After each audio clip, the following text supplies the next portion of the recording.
Hello everyone, welcome to back my channel. I hope everyone is having a wonderful day. Before starting the video, please go ahead and hit the subscribe button and give this video a thumbs up. Young and Restless has been on a bit of a bender lately when it comes to killing off characters, but nothing prepared us for this latest shocker, which has come right out of nowhere. The residents of Genoa City are no strangers to heartbreak, betrayal, and dramatic returns from the dead. But this week's Young and Restless episode delivered a gut punch that left fans reeling and clutching their couch cushions.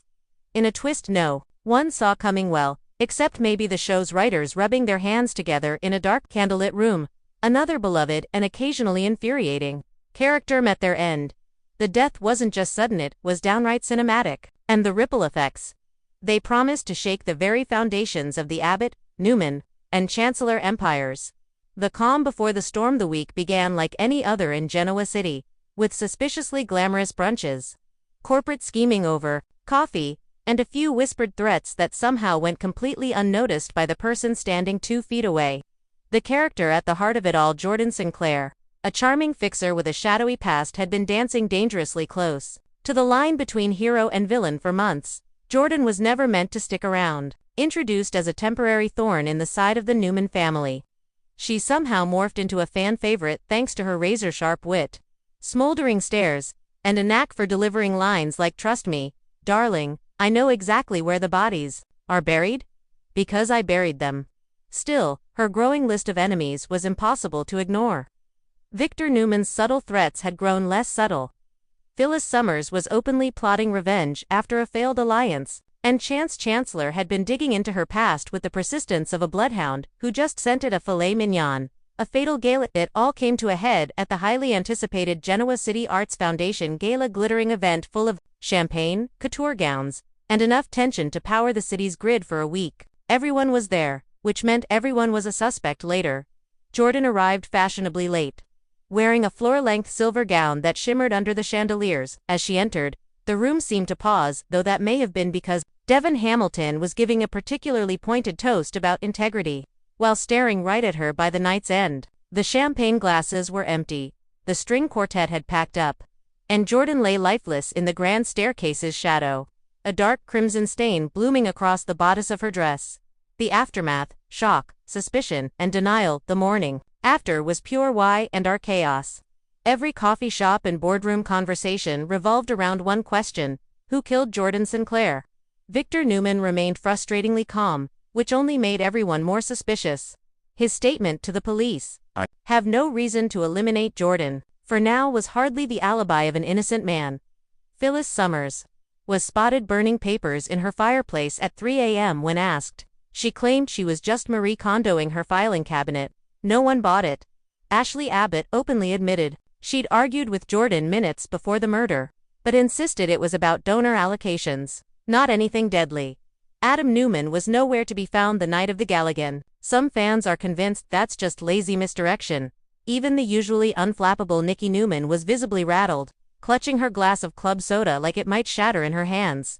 A city in mourning. Sort of. While some characters openly mourned Jordan's death, others were less sentimental. Genoa City has a long history of villainous residents meeting dramatic ends, and Jordan's moral compass had never exactly pointed due north. Still, her death left a gap in the city's power structure. Jordan had a way of holding secrets like currency, trading them when it suited her, and creating unlikely alliances that kept bigger conflicts at bay. Without her, those alliances are already unraveling. At her memorial service, held at the Grand Phoenix, naturally the mood was tense. The eulogies were heartfelt, but the glances exchanged between attendees suggested half the room was mentally calculating how to use Jordan's absence to their advantage. Clues begin to surface. Detective Chancellor isn't one to let a murder case go cold, especially one involving half his social circle. Within days, small details began to emerge. Security footage from the gala revealed Jordan slipping away from the main hall minutes before her death, following an unknown figure into the East Wing. A broken cufflink was found near her body, engraved with a distinctive family crest. Fans immediately recognized it as belonging to one of Genoa City's most influential clans. Jordan's phone, missing from the crime scene, was later discovered in a decorative planter outside the venue. Its last message, unsent but ominous: "If anything happens to me tonight, by the end of the week, whispers began circulating that Jordan's death might not have been random at all.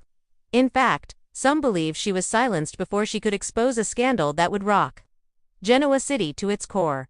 Fan reaction, outrage, and theories run wild. Soap opera fans are a resilient bunch, but young and restless devotees took to social media in a full-blown frenzy.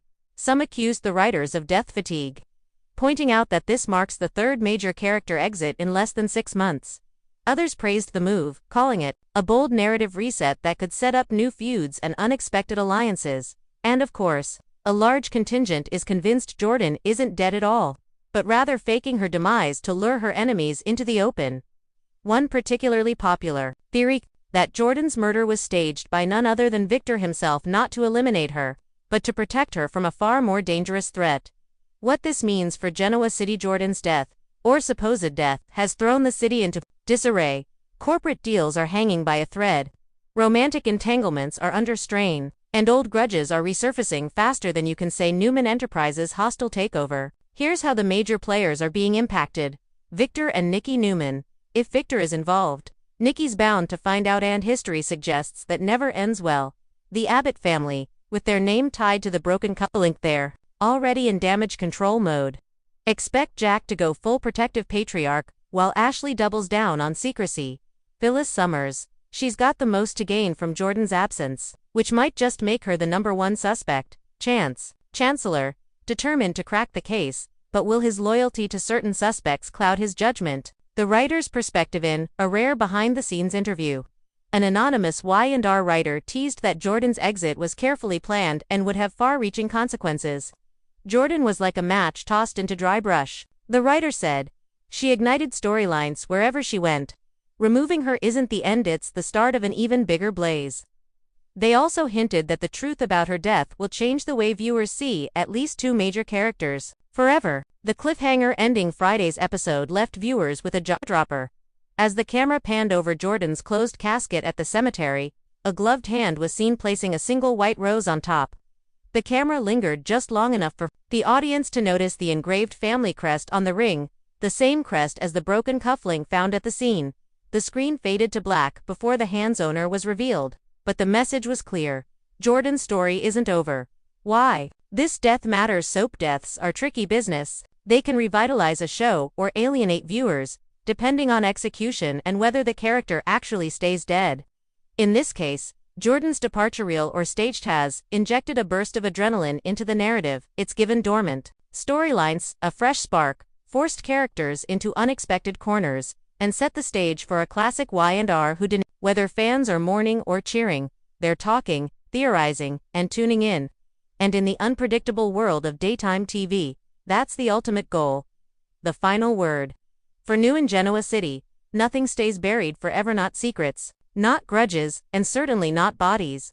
Jordan Sinclair may be gone, but her shadow looms larger than ever, as alliances shift, betrayals unfold, and the search for her killer intensifies. One thing is certain, the young and restless writers aren't afraid to shake up the status quo. And if history is any guide, this shocking twist is just the beginning. Thanks for watching this video, and please subscribe our Update World 24 YouTube channel for more update news.